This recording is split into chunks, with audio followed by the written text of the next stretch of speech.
right. Thank you for joining. Yeah. We did some effort to get here, but we're here. Yeah. So first of all, I wanted to ask you, you guys do several things, right? You do breath work, you do integration, you're also doing psilocybin, right?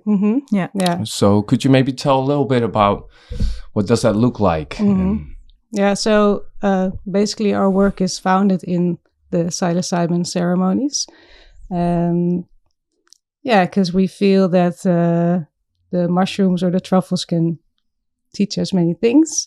And we kind of like to use the analogy of the mycelium as a way of explaining what nature already knows, that true growth happens underground in the dark, and that we are all connected, right, to each other and to nature, and it's all just one thing.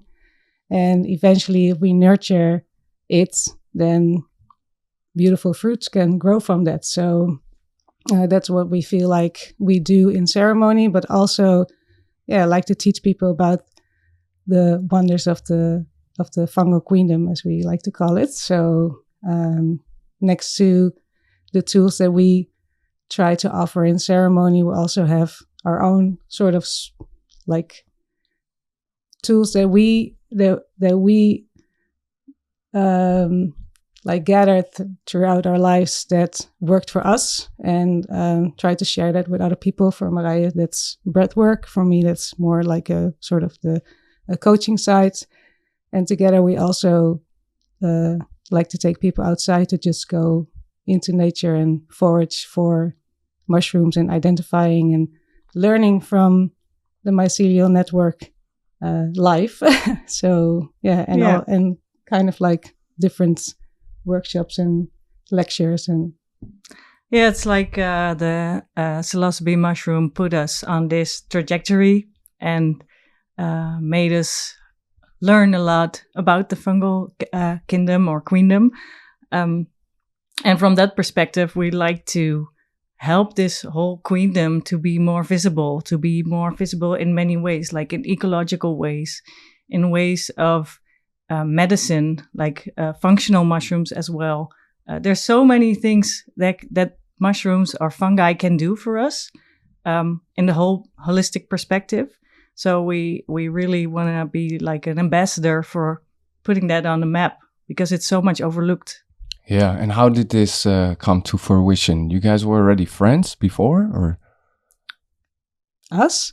Yeah. Yeah, we met in a cooking studio, and at the time we both still had a boyfriend, but we took an interest in each other and kind of fell in love, and somehow this path of the mushroom became our shared passion. So it's really, I feel very blessed every day that not only that I find the love of my life, we've been together for like 15 years now, but also doing this together and learning together and sharing it with other people is just an amazing gift. That's beautiful. Yeah. 15 years. Yeah. Oh. Yeah, we've been working together for longer. And then we got to a point where we were thinking like, maybe for the future, we have to reconsider what we want to do. We had a catering business together. Maybe we want to do some more education. Maybe we want to develop our own path. And then the mushrooms were like, okay, you're doing this together and you can have your own path within this spectrum, but this is, you are the team. So yeah, we really felt like, okay, so collaboration is going on. Yeah, so you had a catering business. Yeah. Something completely different. Yeah. Mm-hmm. So how did it happen that you got into mushrooms? You were already doing journeys on your own, or? Yeah, we did have some experience with different kind of psychedelics, not mushrooms per se, but different psychedelics. And then, always interested in self-development and to learn from other people, just ways to get to know yourself better. And in one of those ways, Mareille decided to go on a vision quest in France. And I didn't really feel the call to do it as well. But yeah, I also like France. So I decided to just come along. And we know the woman that hosted this retreats. So I just said I'll go as well. And I will just, find my own time to do whatever it is that I want to do, and you do your thing, and then we travel back home together.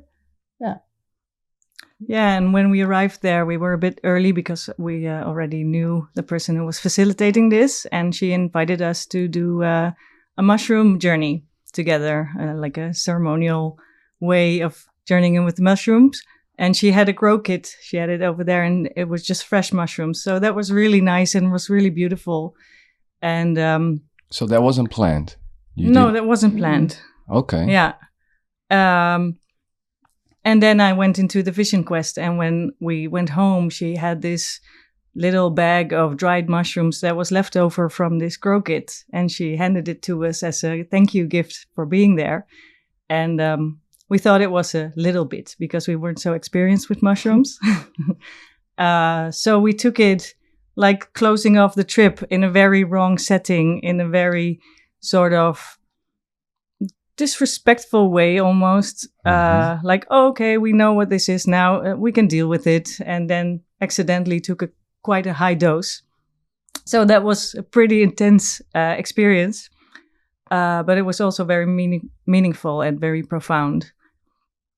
So there's a very important detail that you tend to forget to tell now, because after this first beautiful experience, we thought this is nice to have, like, to be able to grow your own psychedelics, right? So Mareille went online and saw that you can just order these grow kits online, and decided, I will order one of these, and then when we get back home, we have our own grow kit to work with. And not knowing a lot about mushrooms, and not knowing that they can grow in flushes and that you can get a lot of mushrooms from one grow kit, we thought, well, maybe one grow kit is a little bit,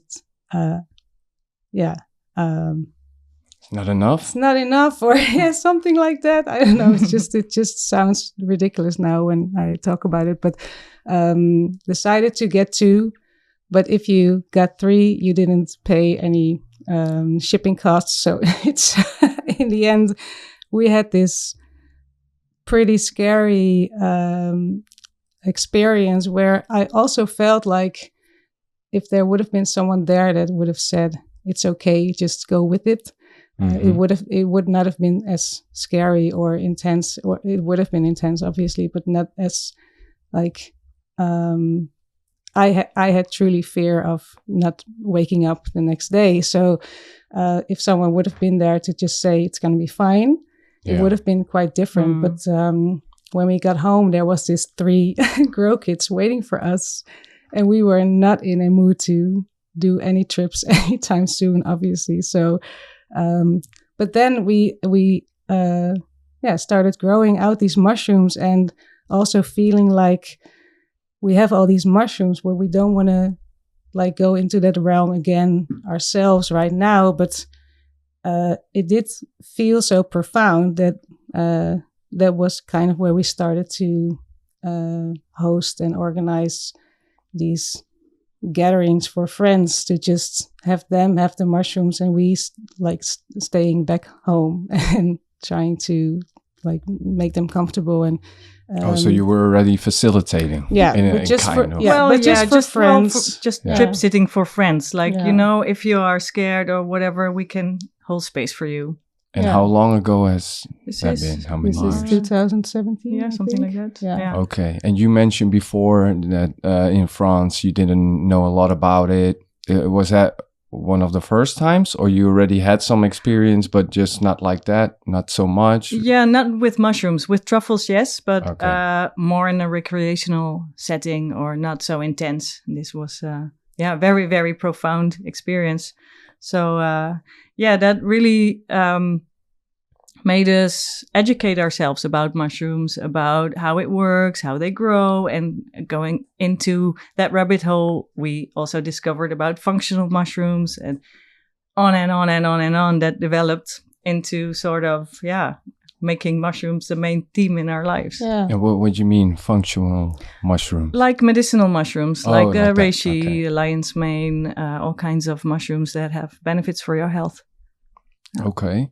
Yeah. And then so you facilitated that for your friends, and then the idea was just growing, or you already thought before, like, hey, this is something we could.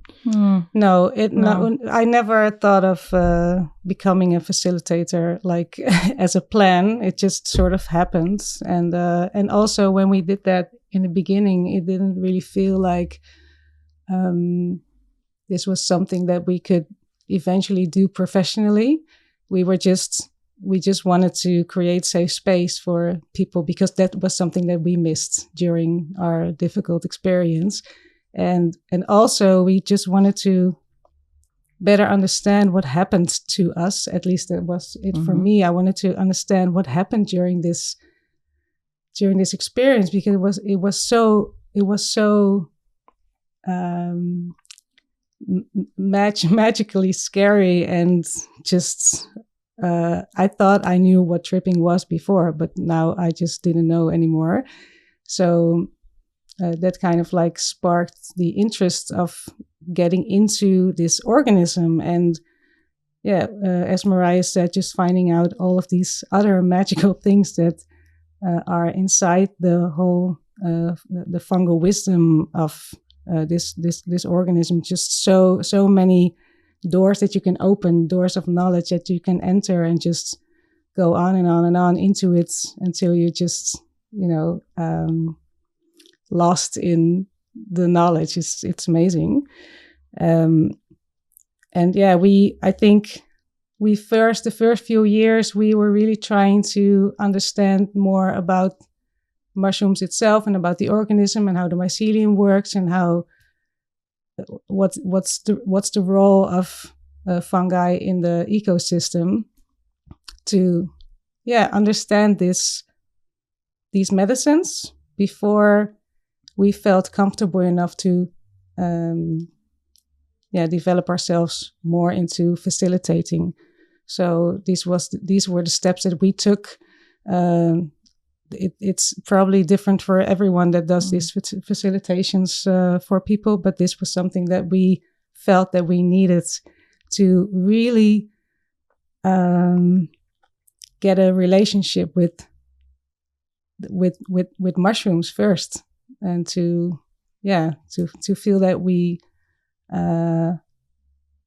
walk behind the medicine, as we like to say. Yeah. And going back to the first experience that was so profound. So going back to France, you're saying it was magical, but scary magical. Would you say, looking back, and then now you have more knowledge and you have more experience, and you guys also you talk respectfully about the mushrooms. Looking back, would you consider it as a kind of panic attack, or were you just very scared, or how should someone see what you went through? Yeah, well, it was a bit reckless, the setting that we chose, because this was a campsite, and we only picked a campsite because you were allowed to make a fire, and we thought it would be nice to have a fire. But there was also this camp of like first graders that it was very busy. So it was very noisy, very busy. The weather wasn't great. We didn't prepare ourselves well. We didn't know the dosage we were taking. So that was all just reckless, I would say. And that made it scary because it was so unexpected, that it was so intense. I think it's very preventable. Yeah. We didn't know that psilocybin mushrooms are not toxic, like physiologically. So if you don't know and you feel this sort of overwhelm of exploding senses, I really thought this was what dying feels like. So you thought it's over. I already saw the newspapers with the two women found in their car in Belgium on a Belgium campsite, and also this thought of like, oh man, what did you do to yourself? This is so stupid, So and it wasn't until the moment that I kind of like felt peace with that, like, okay, this is it. I had a good run. It's fine. Then it sort of settled down, and then we knew we were also maybe going to be able to make it through the nights. But yeah. And is that what made it so profound? Almost the power of letting go. Yeah. Yes. Partly that, and also the feeling of the power of this medicine as well. And just appreciating life after. This is just I was so happy that we could just still look at each other and say, hey, we're still here. So you both had that same feeling. We were just, because we were already like how do you say, attuning to each other so much. First I was like, she was going like, it was very fast. It came up very fast. And first she was already like, oh, this is quite intense. And I was still really calm. And then at one point I also felt like, oh my God, this is intense. And then we just resonated with each other's fear instead of keeping each other calm. But I think for me, it was also like meeting the spirit of the mushroom, and as if it was telling me, okay, you know how to control this, then I can step up my game. I'll show you. And that made me really, really respect it so much more. And that's why I'm very grateful for this experience, because it really developed my respect and honor for this medicine and the power of it. And so that was the first time that you felt that kind of respect, because you said you had some experience with truffles and other psychedelics. Yeah, before I was just looking at it much, much more from a recreational perspective. I wasn't really spiritually connected. And did that have to do with you never went that deep, or it was just... I don't know. I just I was much more rational person back then. Yeah. Yeah. So you never had with the other psychedelics that moment of like, wow, or wow or factor. Respect. Yeah. But in a different way. I don't know. It's hard to explain. It's hard to bring it to words what exactly made that switch. Because I think it was multiple things developing that way that made my life go in another direction, and more like a sentient, or sentient isn't the right word, more like spiritual, or even like personal development kind of person. Before that, I was a different person. So I was already in that sort of transition in becoming more myself, I would say. Yeah. And you guys always had this interest for it, and self-development, so not necessarily psychedelics, but also in other ways, maybe. Yeah, I did some self-development courses and workshops, and it's always been nice for me to learn to know myself better, and also for us to try to get a better understanding of each other, to also have a better relationship, I think. Well, for me, that is something that happened from the moment that we met, that my life took another turn, and I was much more interested in, finding my core. Yeah, I think we when we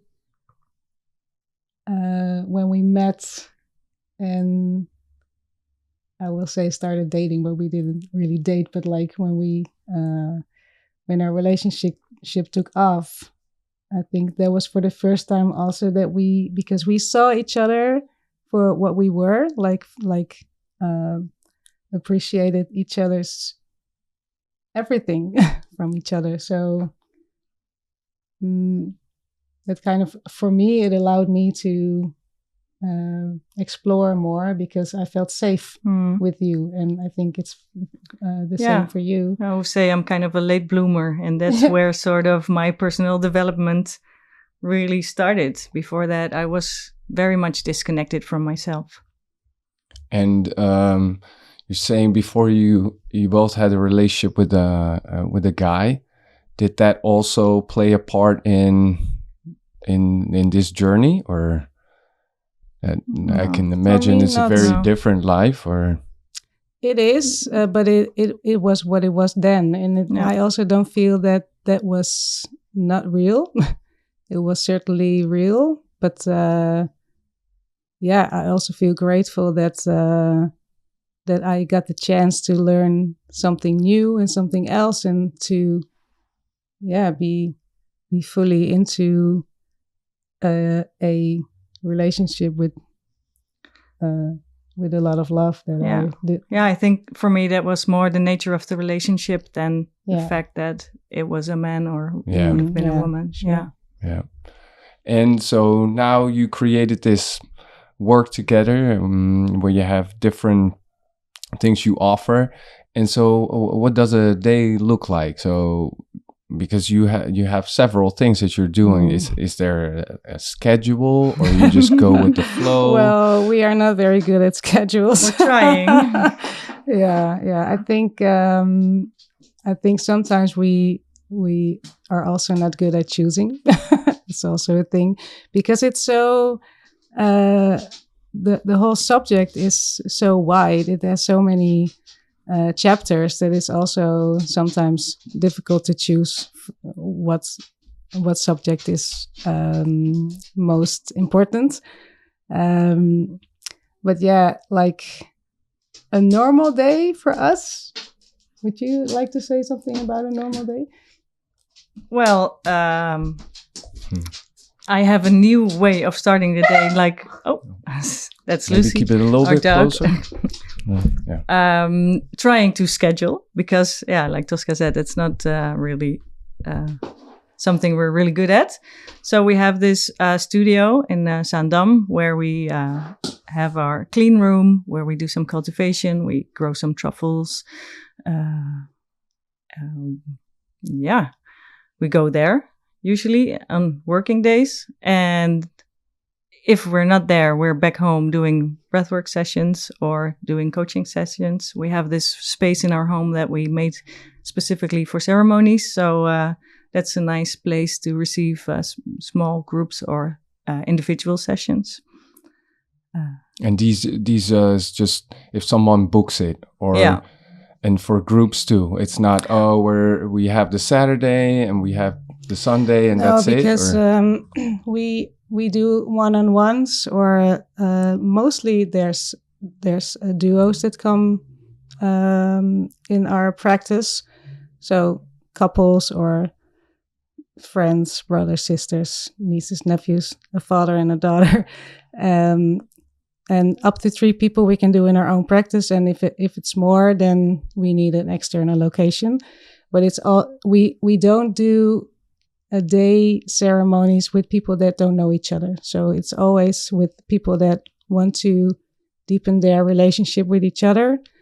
We do retreats where we have a weekend where there is people that don't know each other, but that we do that because then we have the time and space to get cohesion in the group, right? So you get to have the time to really feel each other and set the space together, and have the opportunity to get everybody into the same field. Because it's a weekend? Because it's a weekend, because you have more time together. And if it's just a day, then there's just no time it doesn't feel like there's enough time to really get people in the same space if they don't know each other.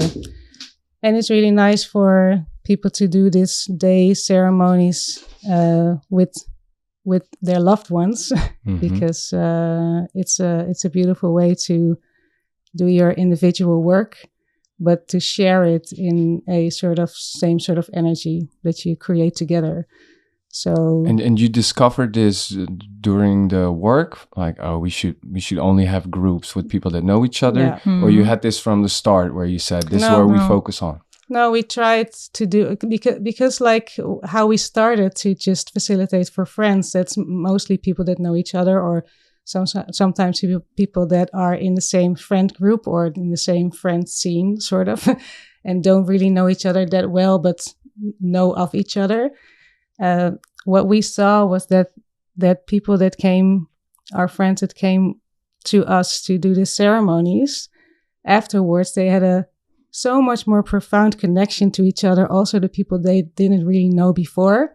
So that was super beautiful, and there's a lot of cool collaborations and friendships that came from that. So we really feel that that's a plus thing that happens during these journeys, that you connect in such a different way than you would like in like normal settings, because you go through this experience together.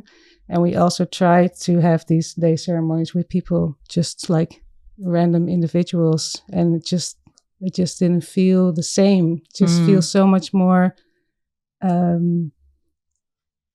as a gift, to gift that also to people, not only their own self-discovery and their own getting to know themselves better, but to also have this collective connection. Yeah. And so, okay, so I'm going to your website, I call you, I set up a date, and then you will mention this too, where I say, hey, I would love to come for a day or in the weekend. You will mention, as in, do you know this person that you want to sign up with? Do you ask these questions? Or it's mostly like through others that people find us now. So so most of the times it's just people that already know who they want to join with, or they just want to join our retreats to have the weekend together with people they don't know, and that's fine too. But yeah, we talk about that when they call us, and people can call us always, like, to just talk about what it can do for them. We usually start with like a discovery call, just to get acquainted and to ask questions, to talk about what a ceremony might look like. Did you ever experience where you had a phone call and you had doubt if it was the right thing to do? Yes. And then you will mention this, as in maybe it's better to wait for a bit, or call back when you're ready. Yeah. It's not the most pleasant phone calls, these, because sometimes people really, really want to have this transformation and they want to see change. But sometimes it's so important to have the right like the click together with the clients, but also the most important thing is the safety of the clients. And if we feel like we cannot do that for someone for different reasons, then especially in a group setting, sometimes people it just feels like it's better for them to do to take it slow and to first do some coaching sessions or breathwork sessions or something else that they choose. Or we refer someone to a facilitator who has a specialty in something that fits this person. And so someone calls, let's say I call, and you get this feeling. Is this because of what someone is telling you, or you feel the intentions are not right for you, or is it more as in I feel we should not be doing this? Well, what is that? Well, yeah, it's fair. It depends on many factors, but I can give you an example. I had this man that really wanted to. His girlfriend really wanted for him to join one of our retreats, and because she had a very good experience with magic truffles, and she really wanted to have her boyfriend that was going through a lot to have the same beautiful experience. So this is one thing that raises the flag, because you cannot guarantee it's going to be a blissful experience, right? So and someone's personal movement towards going into discovering if this is something for you is also very important to us. Like that you need to come from your own initiative, and not my friend wants to do it, so I'm joining. Yeah. And how beautiful it is to gift something like this to someone else.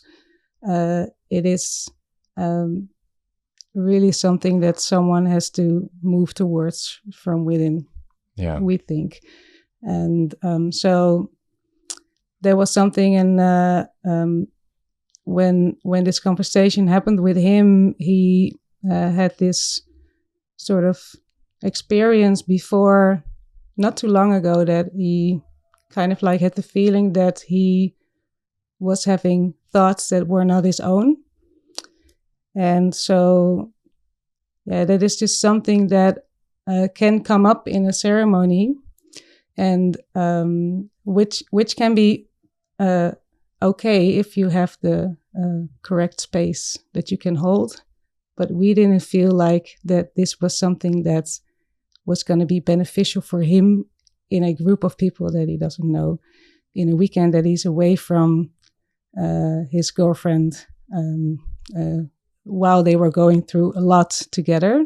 So this is why we said, I think it's better for you to take it slow and to just do an individual session, or just to have more conversations with your therapist, because he was doing therapy as well. Or take some more time to prepare.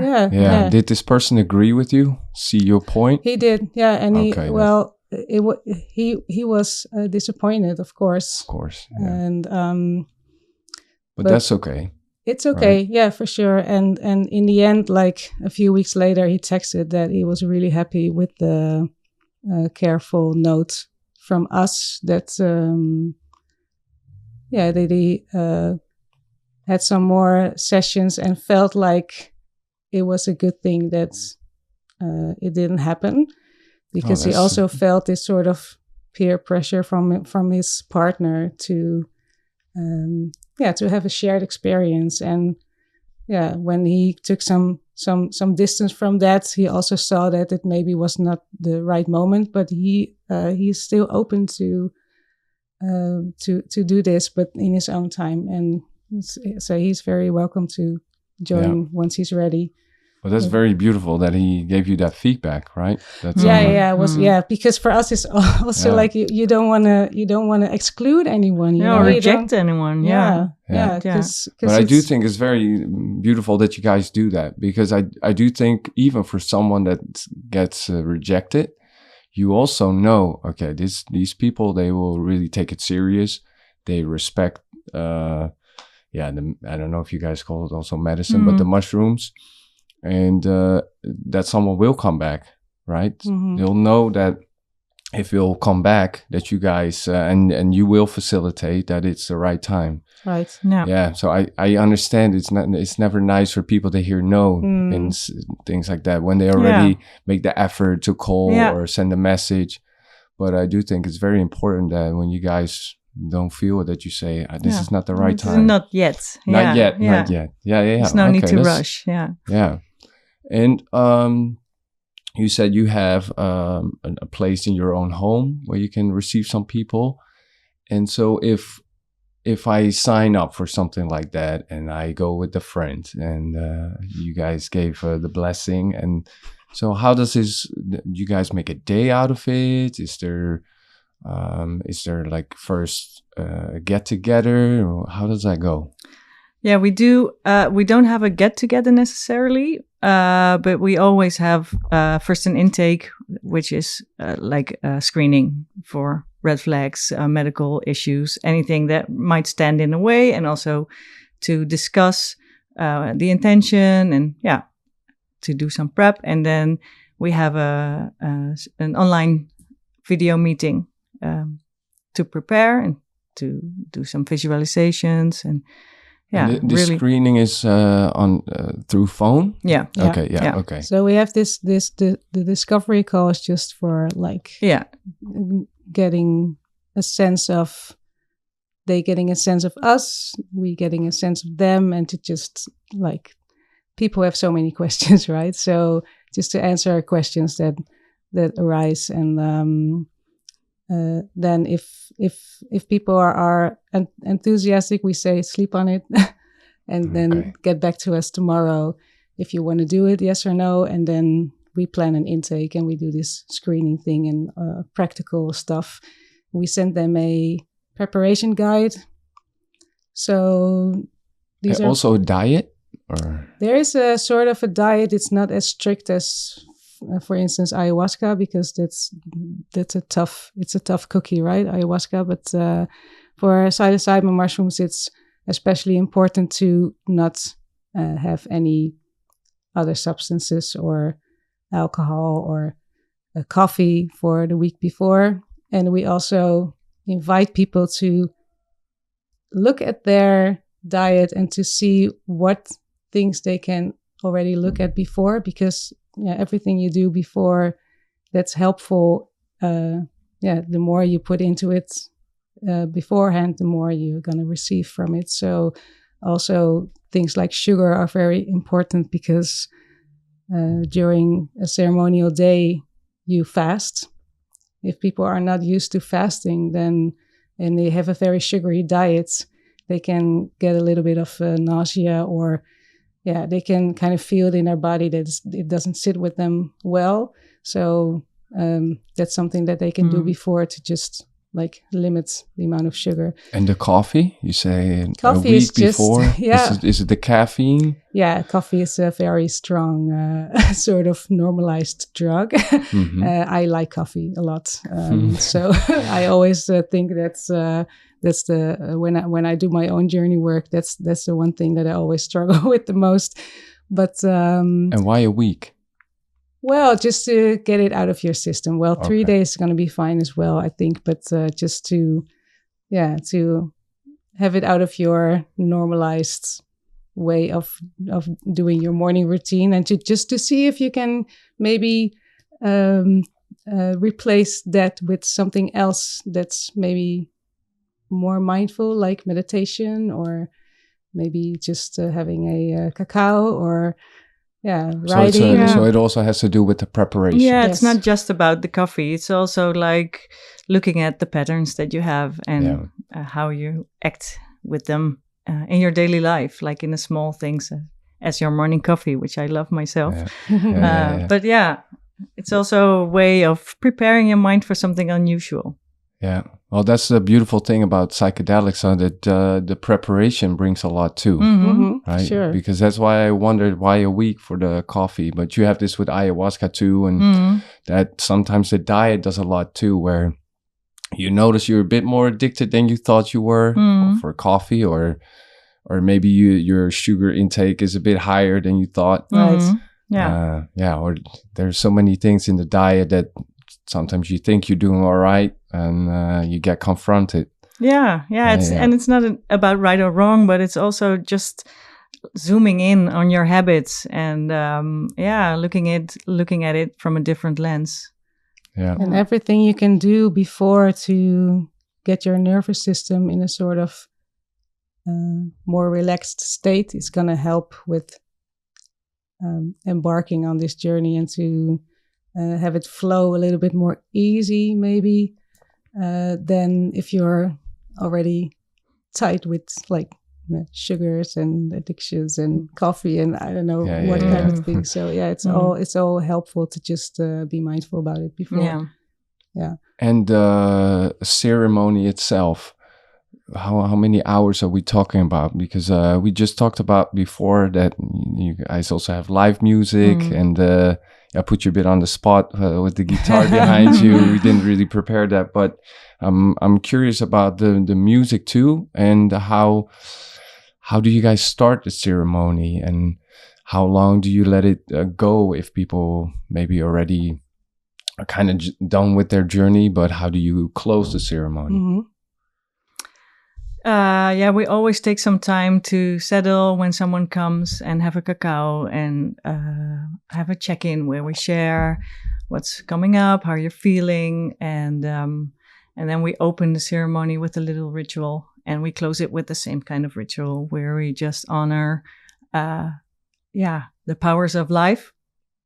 And the time it takes depends also a little bit on the person and on the dosage, of course.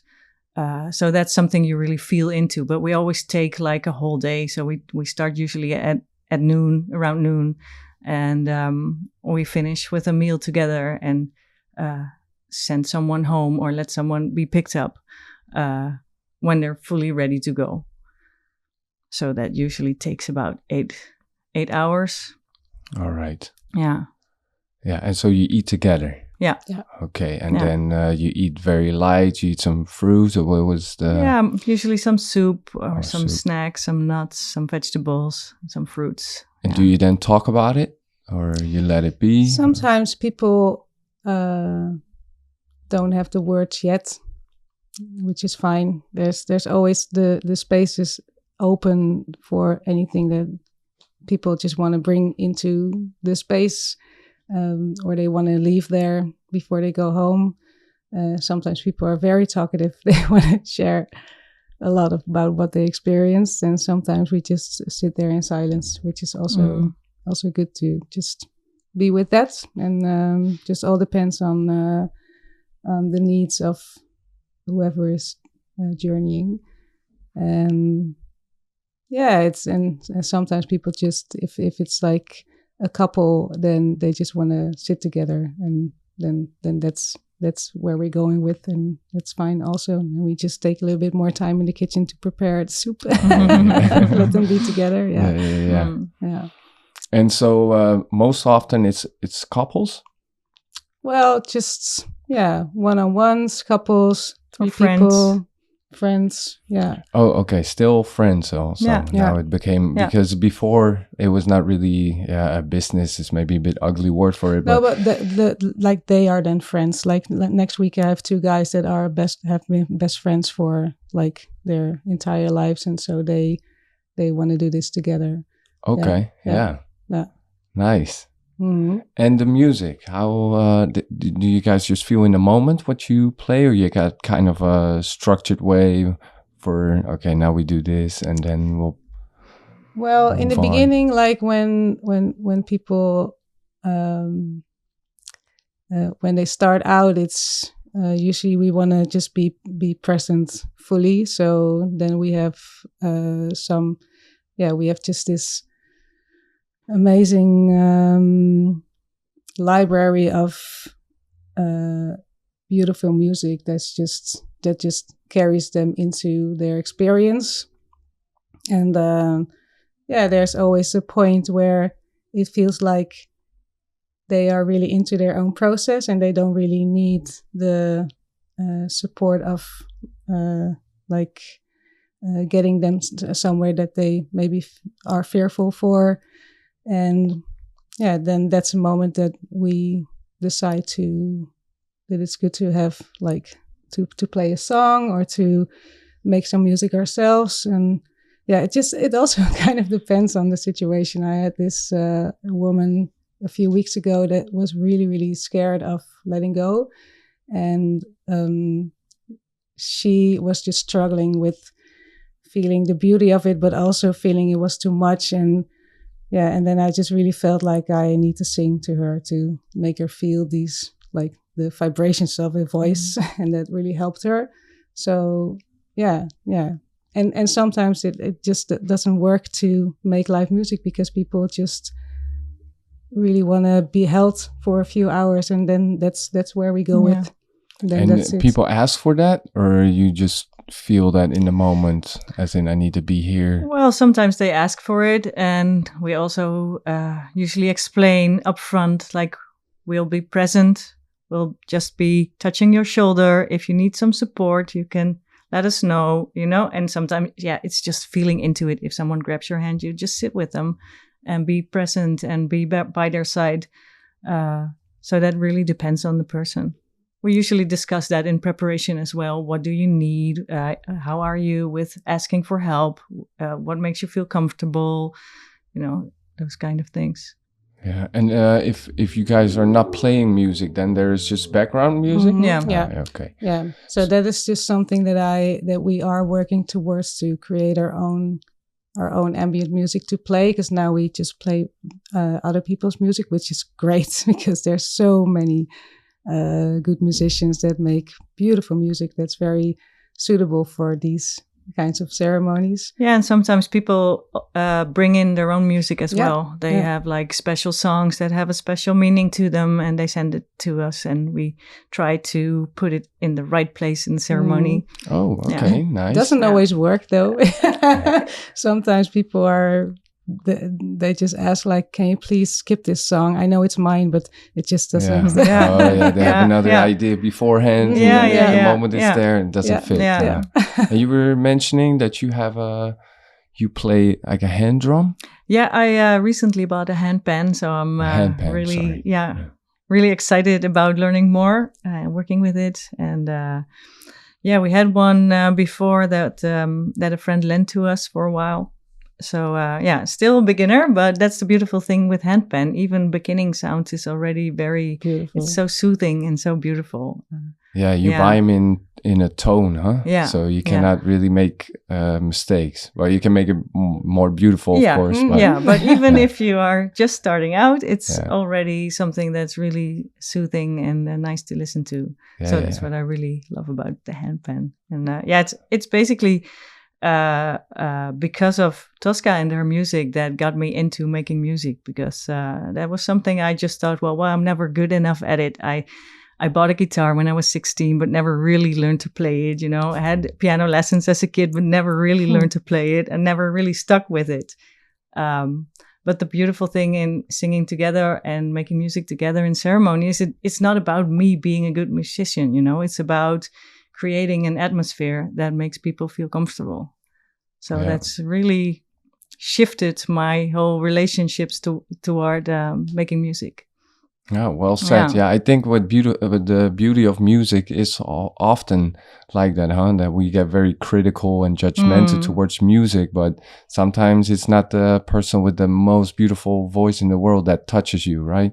It's also about creating something for that moment. Yeah. That's very cool. So now you have live music fitting with what you do, and you have ceremonies. I have another question, because you also mentioned walks in nature. Mm-hmm.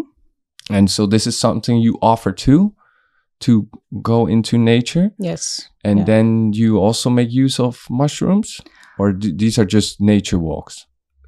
Just nature walks, but we often offer microdose, just to enhance and to connect. But it's mainly in fall, of course, when most of the mushrooms are there. And we really enjoy speaking about the kingdom and teaching people about the significance in nature and showing them around. So that way of connecting to the natural world of fungi is really meaningful to us. So that's really a bit different. So you show people around, and you also teach them stuff about it's looking mushrooms. at like healing in a holistic way, as the internal work is very important, but it's also very important to move yourself, to move your body towards like getting outside and to get the fresh air and to learn new stuff. I heard somewhere that the best thing against burnout is to learn a new skill. So learning new things is very good for the brain, but also for your just sanity. And so because we have this passion for the mushrooms and for fungi in general, it's a very cool way to just connect with people and to have them connect as well, and to learn something together, and to be outside and to slow down because you don't get far. No. And the handpan, did you ever bring it outside? Not yet, because I only bought it like 5 weeks ago. So, okay. So not yet, but it's a good idea. I would like to integrate it more. Yeah. And if you have you go for a walk with a group, then your selection is different. anyone can join, or you're still having some questions? Yes, we do always send them an email with the contraindications, because it's important. And if people have questions about that, then they are free to contact us. But a microdose is super, super safe to, and just the one time also. And it's more of a getting into a connective space than to trip. It's not a trip experience. And it's always optional. So there's enough people joining without taking a microdose and just being in the walk. Yeah. Mm-hmm. Do you want to know beforehand, or people can feel in the moment? They can feel in the moment. Yeah, we take a moment to discuss that before we start walking. Yeah. We always start with a check-in, just to introduce ourselves, but that everybody can introduce themselves and say how they feel in today. And that's always a good practice to get group cohesion. To form a group, to just have everybody be seen and heard at least one moment. You guys really focus on that, huh? Yeah, I think that's really important. And do you mention that too when you go for a walk, or that's more what you guys focus on? That you mention as in what you want to create with the group? Well, we don't really mention it up front, but we do mention it when we start walking. It's something that happens. Yeah. I have another question. This is also more interest. I'm interested in this because I know that people that work with plant medicine or mushrooms, and their point of view is sometimes a bit different also on other psychedelics. How do you guys view other psychedelics? Now you're working with mushrooms. And another question I have, how do you view cannabis and smoking weed? Do you have an opinion about this? And if so, did it change? Well, it changed to an extent, as in what I feel with mushrooms is that this is a organism that's already ready to use. It's there, it grows, it's fresh, you eat it, it does what it does, which I think is really beautiful. And it's also a psychedelic that is from all over the world.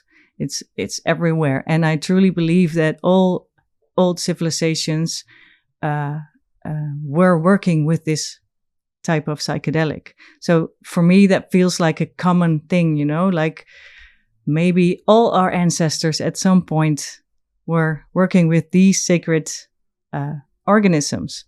So that's sort of the connection I feel with mushrooms. And I can imagine that other people can feel the same connection with other kinds of substances. Cannabis is just not really my thing. I don't really do well on it. So I never really felt much with it, but But you don't have a negative view on it, or no? Okay. And you have a different opinion about it, or I don't really have a specific opinion, indeed, about other psychedelics, but I do share this feeling of that it kind of feels like if we would talk about, for instance, ayahuasca. I've never experienced ayahuasca, so I cannot tell anything about its effects. But what I do understand is that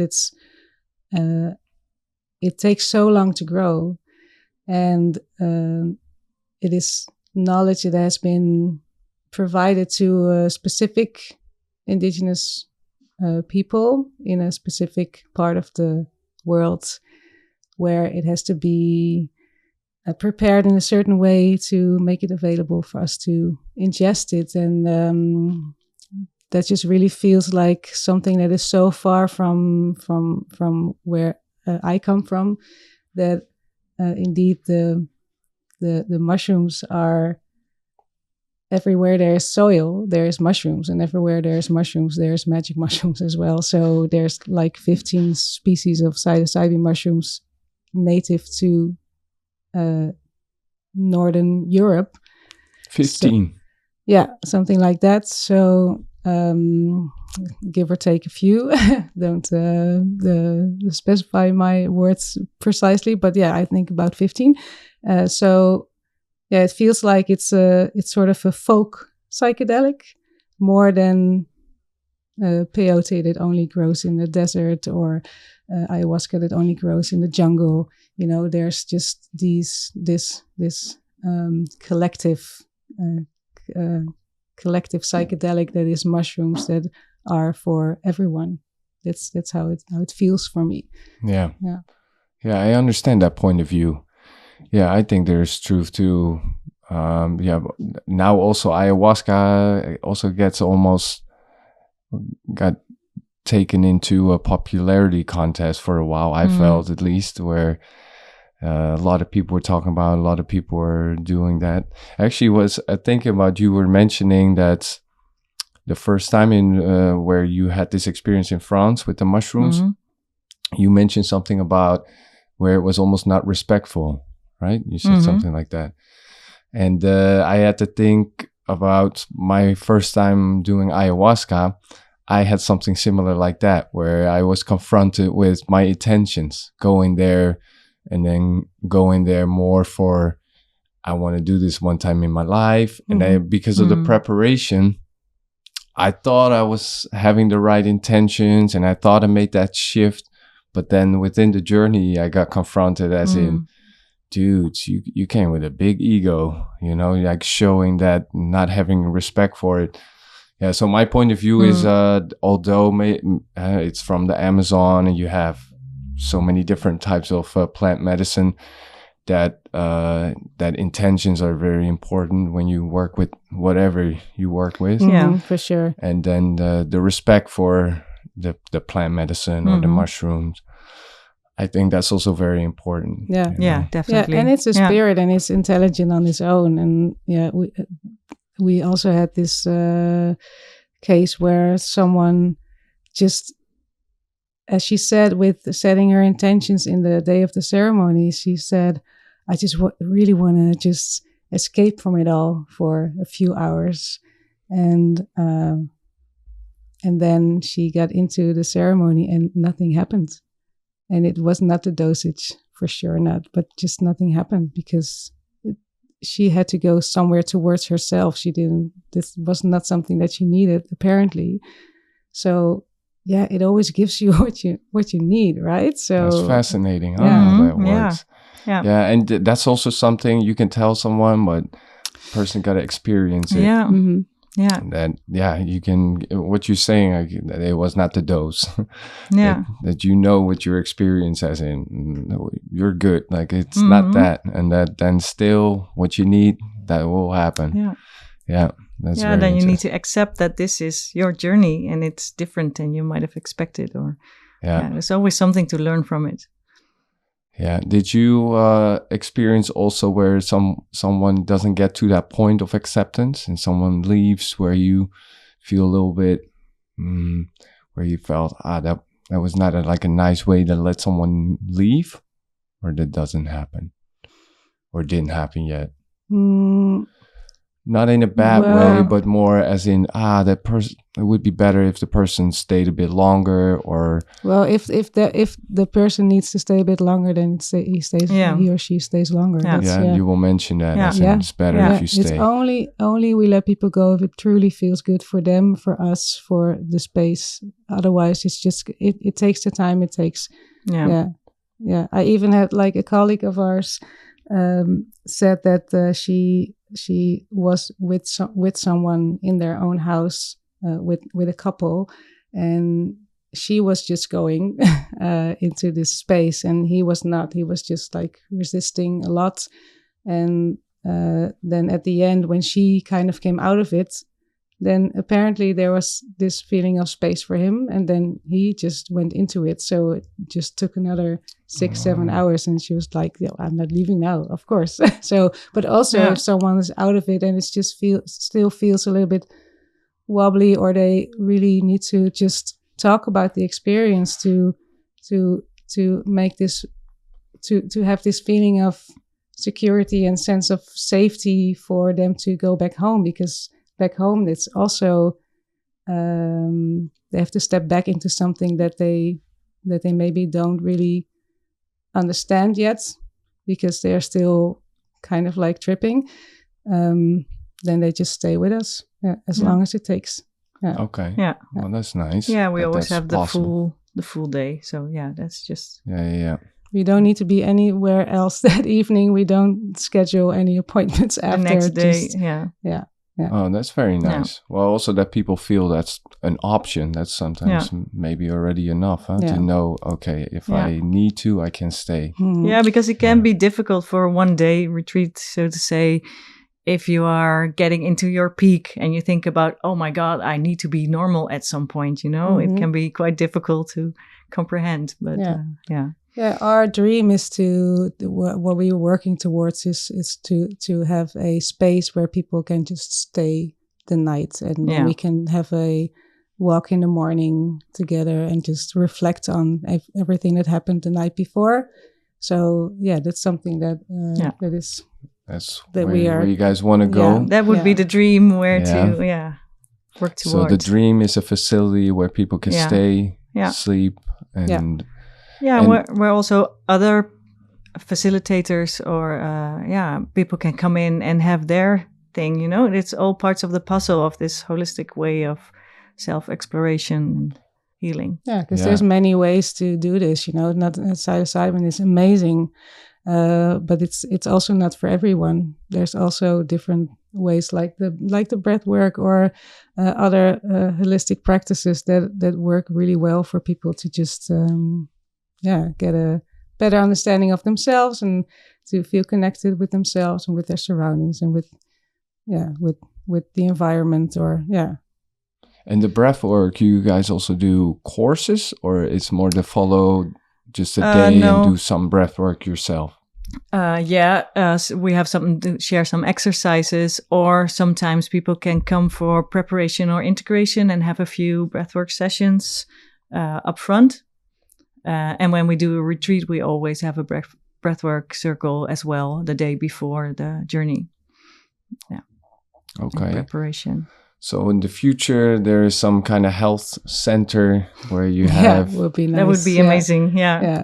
It's sort of like a mush hub. It would be nice to also have a space to teach people about fungi and just have other people do beautiful things and have this radical mycology European the convergence. It would be beautiful if we've had centers like that, where you not only maybe someone likes yoga or meditation or whatever, but where you have a place where all that's possible. And I don't know if you guys also follow some research or news about fungi. I saw that now, finally, there's some new research, not only in the States, but also in the Netherlands, and some trials. So what's your point of view on this and on legislations? Because some things are legal and some things are a bit vague. Yeah, I think it can go in different directions depending on who's in charge. It's very good that there's more research. I think that's very interesting. And what I also see is that more and more sort of folk knowledge, or maybe like underground practitioner knowledge and science meet up and be complementary instead of biting each other, which I think is great. Yeah. So in that sense, I think more research is very good. But what I also miss a little bit, and I understand that in a scientific methodology you need to measure things and you need to have these standardized procedures, but what I do miss is the whole spirit, because then you have an isolated or a synthesized psilocybin or psilocin, and that's something else than the whole organism, even though science might not fully understand all the different compounds of a fungus in its functioning in a psychedelic setting, and we tend to only look at certain compounds. But and it's also the synergy of the ceremony, right? Like it's also the things that what people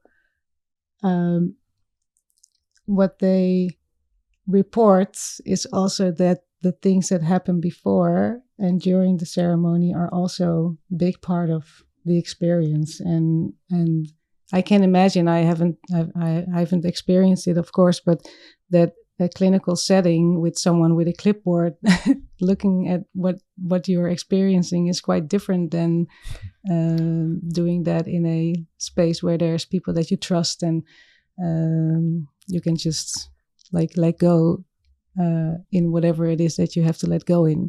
Yeah, a clipboard would make it a little bit different. Yeah. So someone is making notes while you're on a journey. Yeah, and we tend to believe that science is objective, but nothing is objective. So I think these different practices coming more together and sort of complementing each other is very nice development. And what in a sense of legislation, we'll see.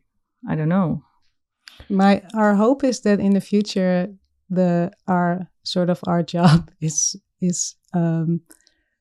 not really necessary anymore. That we can just do this for each other.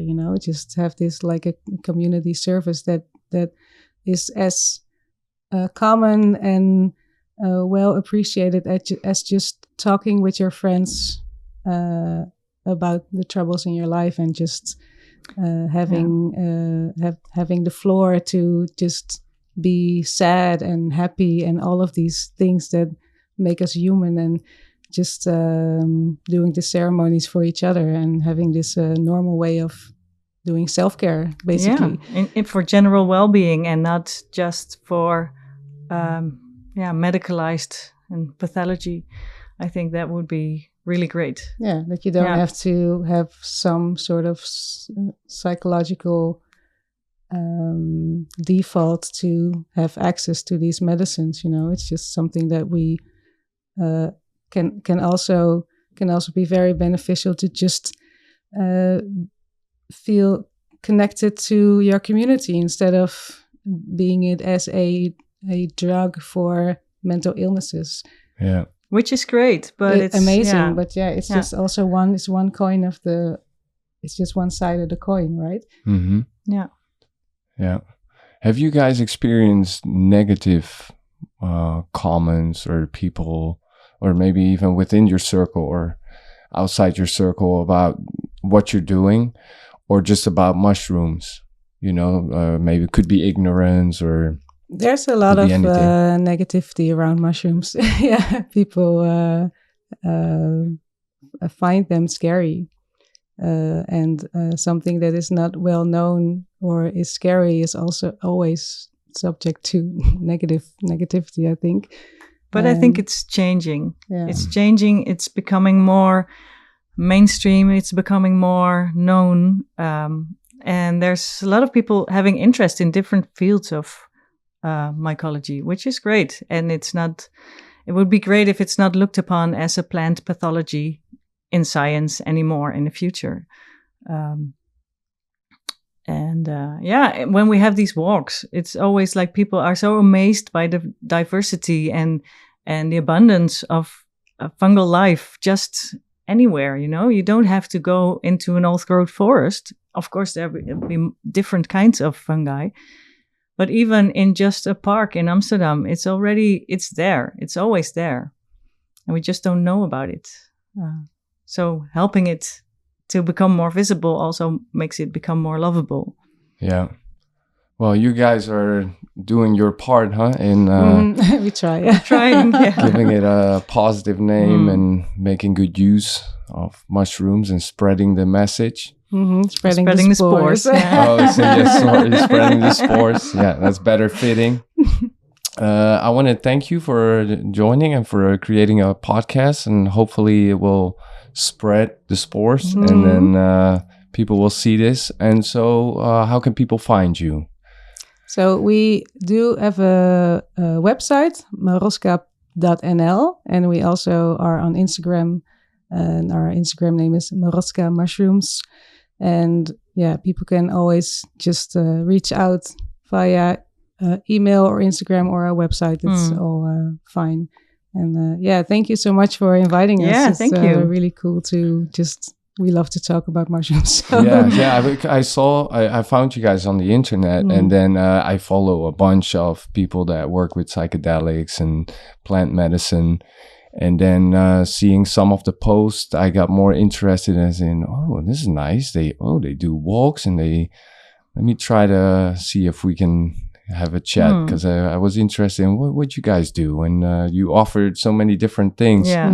I think that's very beautiful, and I now listening to what you're saying, I think it's also very nice that you bring a lot of respect within how you offer it, but that also people who are listening to this, they will notice already, okay, if I'm not ready, they will tell me. I think that's very important. So they can call. They don't need to have experience or expertise or how you want to call it.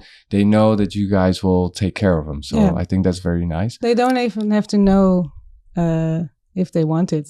They can just, like, we can discover it together. This is something that I think is good to explore with your guides as well, and not just on your own. If you feel stuck in what it is that you want to go forward with, then and not only us, we are also members of something called the Guild of Guides. It's a sort of how do you say it? It's an organization of psychedelic guides working in this code of conduct. Getting together, doing peer and supervision calls, and trying to contribute to a safe and a professional practice. Oh, that's nice.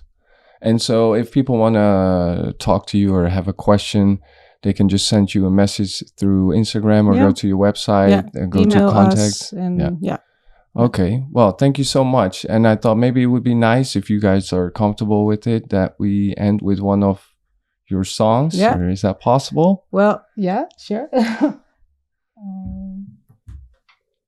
I should have told you before, but just before you guys arrived, I went through the website one more time, and then I saw the picture with the guitar, and I was like, oh, I didn't take that in last time. So then I saw live music. I thought, okay, I'll ask you and we'll see. Yeah. So what you gonna play for us? Okay, so I don't know. What shall I play? Yeah, what you want to play? Let's just see what happens.